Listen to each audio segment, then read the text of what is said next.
You must find Philadelphia much changed, Mr. Jefferson. More change than I could have imagined, Mr. Hamilton.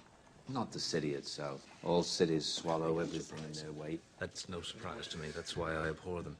But I've been, as you know, in revolutionary France, where the streets are filled with the songs of liberty and brotherhood and the overthrow of ancient tyrannies of Europe, and to return from there to this, our cradle of revolution, and find the dinner table chatter is all of money and banks and authority is an unwelcome surprise. Unwelcome, perhaps, but necessary. I must admit, Mr. Hamilton, I'm a little uncertain as to the purpose of the Treasury Department. No doubt its function will reveal itself to me in good time. The future prosperity of this nation rests chiefly in trade. Trade depends, among other things, on the willingness of other nations to lend us money. And how would you propose to establish international credit? Our first step would be to incur a national debt. The greater the debt, the greater the credit. And to that end, I have recommended to the President that Congress adopt all the debts incurred by the individual states during the war through a national bank. The idea being that if the states owe Congress money, then other nations will feel more inclined to lend it to us. If the states are indebted to a central authority, it increases the power of the central government. You have it exactly. The greater the government's responsibility, the greater its authority. The moneyed interest in this country is all in the north, so the wealth and power would inevitably be concentrated there in the federal government, to the expense of the south.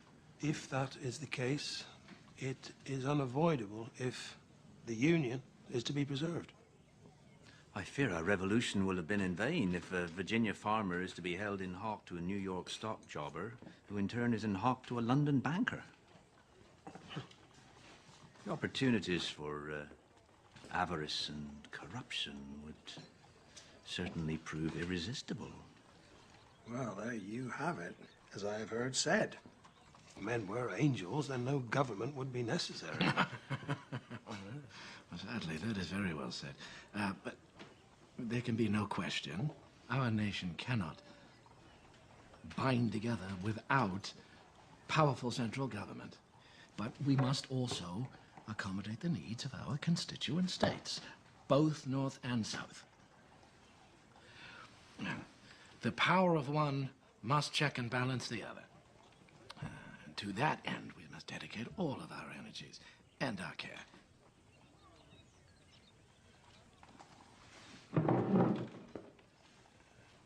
I would like to welcome Mr. Jefferson home.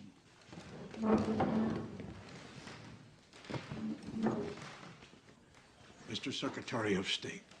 Yeah. Mr. President, gentlemen.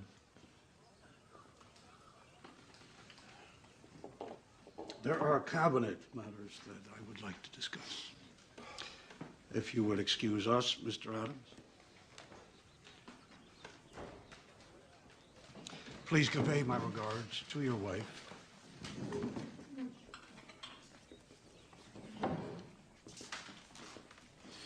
Gentlemen. John.